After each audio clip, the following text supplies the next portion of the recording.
L'invention de la roue a longtemps été attribuée à Sumer en basse Mésopotamie dans la seconde moitié du 4e millénaire avant Jésus-Christ, à la suite de l'interprétation de pictogrammes. On considérait alors la roue de transport comme une invention dérivée du tour de potier, également attestée à Sumer à cette époque. Cependant, des découvertes archéologiques ont remis en question cette attribution.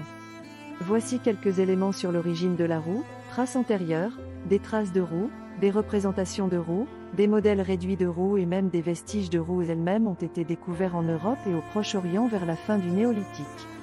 Cependant, la rareté et la dispersion de ces vestiges rendent difficile la détermination précise du lieu et de l'époque de l'invention des premières roues. Pot de Bronosis, en Pologne, le pot de Bronosis, découvert en 1974, présente un pictogramme gravé qui représente un chariot à 4 roues. On estime sa datation à 3500 ans avant Jésus-Christ, ce qui remet en question l'origine sumérienne de la roue. Chariot indo-européen, des chariots à roues datant du début du 3e millénaire avant Jésus-Christ ont été découverts dans les kourganes des premiers peuples indo-européens. De plus, 2 chariots encore plus anciens ont été trouvés dans un kourgane de la culture de Maïkop dans le Kouban, au nord du Caucase. Culture de Cucuteni tripilia, un jouet en forme de taureau à roues, et d'autres indices attestent de la connaissance de la roue dès la première moitié du 4e millénaire avant Jésus-Christ. Dans la culture de Cucuteni tripilia en Ukraine. Cette culture utilisait également un tour de potier indépendamment de Sumer. Roue en Europe centrale, la plus ancienne véritable roue en bois montée sur un axe, qui a pu être datée avec précision, a été découverte en 2002 dans un marais près de Ljubljana en Slovénie. Elle date de la fin du 4e millénaire avant Jésus-Christ, et a définitivement écarté la théorie de l'invention sumérienne. En résumé, bien que Sumer ait longtemps été crédité de l'invention de la roue, les preuves archéologiques suggèrent que d'autres cultures, notamment européennes, ont également contribué à son développement. 2. L'histoire de l'écriture est une fascinante aventure qui a façonné la communication humaine à travers les âges. Voici un récit des moments clés de cette évolution. Proto-écriture. Avant l'écriture telle que nous la connaissons, il existait des systèmes d'idéogrammes ou de mnémotechniques anciens. Ces symboles ou lettres facilitaient la mémorisation, mais ne permettaient pas encore de coder précisément le contenu linguistique. Sumer et la Mésopotamie, vers 3300 avant Jésus-Christ, dans la région de Sumer au sud de la Mésopotamie, la langue écrite fut inventée pour la première fois. On pensait autrefois que toute écriture provenait exclusivement de Sumer, mais des découvertes archéologiques ont révélé que l'écriture a émergé indépendamment dans plusieurs civilisations. Le cunéiforme, gravé sur des tablettes d'argile, était l'une des premières formes d'expression écrite. Égypte ancienne, vers 3250 avant Jésus-Christ, l'écriture égyptienne se développa. Elle diffère dans sa structure et son style du cunéiforme mésopotamien, suggérant un développement indépendant. Chine ancienne, vers 1200 avant Jésus-Christ, la Chine créa son propre système d'écriture, basé sur des caractères chinois. Ces caractères sont encore utilisés aujourd'hui. Mésoamérique, vers 500 avant Jésus-Christ, dans les plaines du sud du Mexique et du Guatemala, des civilisations ont développé leur propre système d'écriture, comme les hiéroglyphes mayas. Ces écritures étaient très éloignées des sources du Moyen-Orient, prouvant que l'écriture a été inventée plus d'une fois. En somme, l'écriture a évolué à travers diverses cultures, chacune apportant sa contribution unique à cette grande aventure de communication humaine. 3. L'invention du moulin à vent est une histoire fascinante qui remonte à des milliers d'années. Voici un récit des moments clés de cette évolution. Origine ancienne, le vent, avec l'eau, fut l'une des premières sources d'énergie exploitées par l'homme. Le premier moulin à vent est apparu en Orient, en Égypte ancienne et en Perse, où il fut utilisé dès 600 avant Jésus-Christ pour l'irrigation. Les moulins perses, découverts en Palestine par les croisés, étaient différents des moulins européens. Ils étaient constitués d'une éolienne à axe vertical, confinée à l'intérieur du moulin. Des orifices dans les parois permettaient à l'air de s'engouffrer pour actionner l'éolienne. Construction classique, le moulin à vent classique se compose d'une tour en maçonnerie, surmontée d'une calotte orientable dans le sens du vent. Il supporte des ailes fixées à un axe horizontal ou légèrement incliné vers le haut, ainsi qu'un toit en bardage. Ce type de moulin est appelé moulin-tour et sa construction varie selon les régions. Utilisation variée, le moulin à vent était principalement utilisé pour moudre des céréales, broyer, piler, pulvériser diverses substances, presser des drupes ou écraser des olives pour produire de l'huile.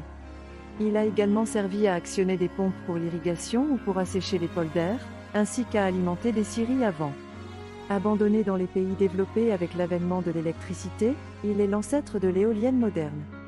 En somme, l'invention du moulin à vent a marqué une étape importante dans l'histoire de l'utilisation de l'énergie éolienne par l'humanité. 4. L'invention de la poudre à canon est une histoire fascinante qui remonte à des milliers d'années. Voici un récit des moments clés de cette évolution.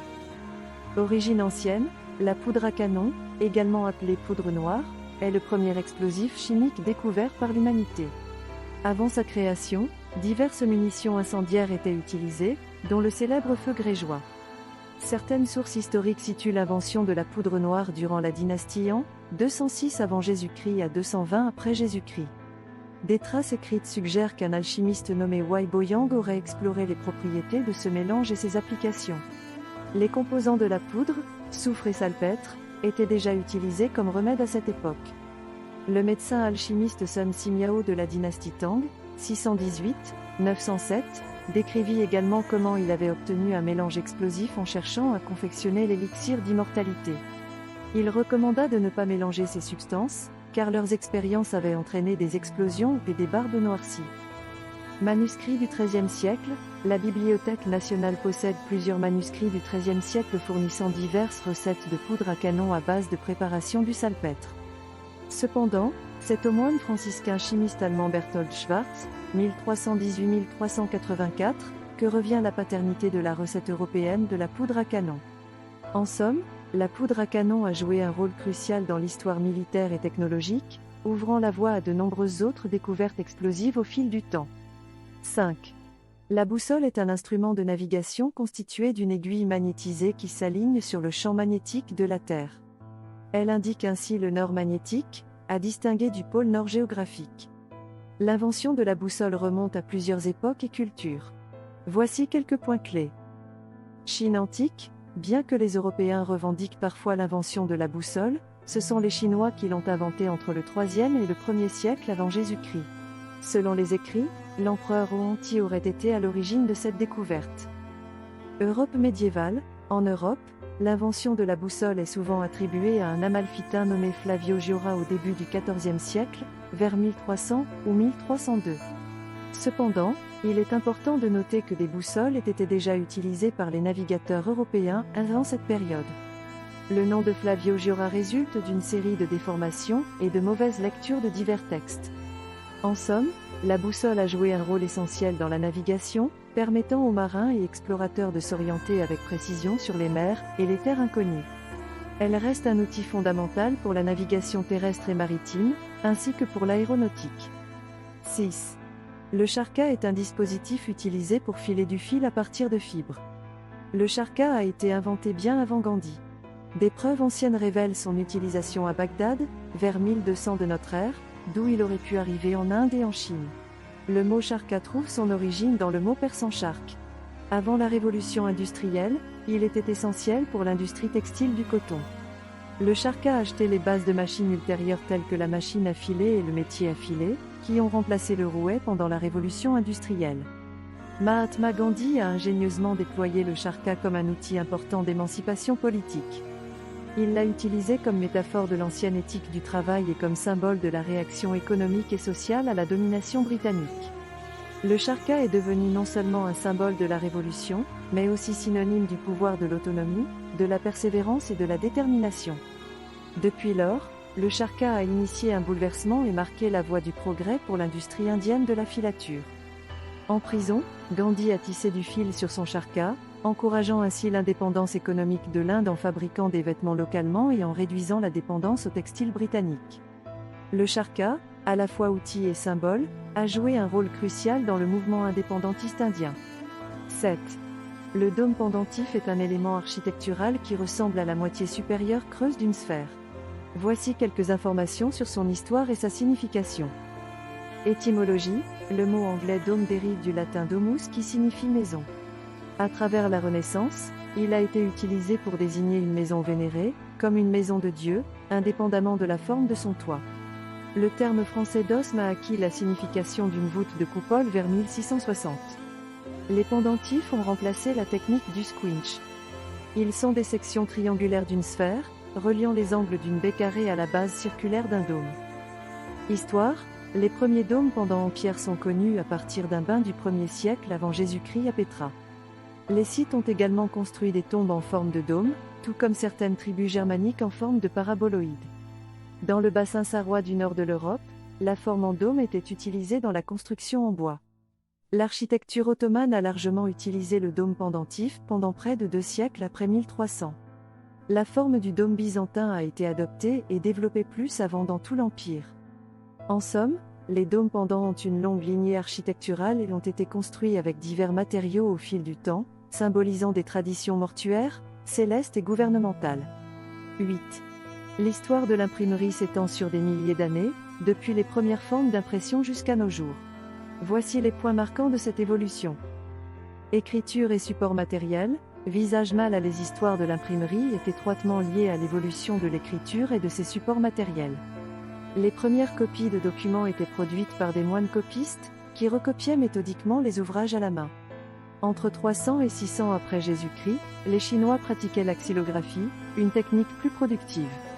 Au XIe siècle, ils utilisaient déjà l'imprimerie typographique avec des caractères en bois ou en terre cuite. Les caractères mobiles en métal ont vu le jour en Corée vers 1234, et le plus ancien exemplaire encore existant d'un livre imprimé avec de tels caractères, le Jikji, date de 1377. Cependant, c'est Johannes Gutenberg qui est considéré comme l'inventeur de la presse typographique en Occident vers 1450. Son innovation a marqué l'émergence de l'industrie du livre.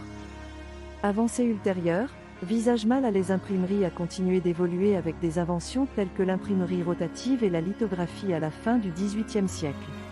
La fin du XIXe siècle a vu l'invention de l'offset.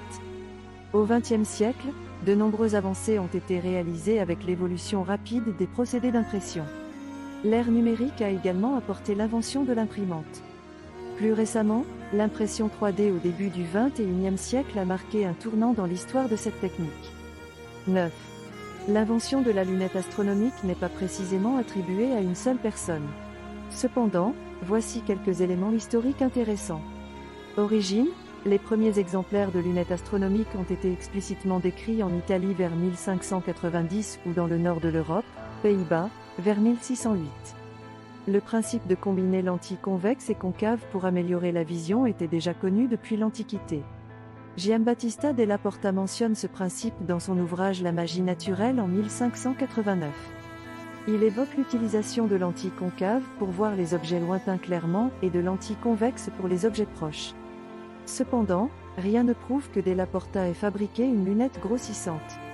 Il revendiquera la paternité de l'invention 20 ans plus tard dans une lettre à Federico Sesi. Développement: la lunette astronomique a été développée à partir de la fin du XVIe siècle. Elle a été utilisée à partir de 1609 pour des observations systématiques du ciel.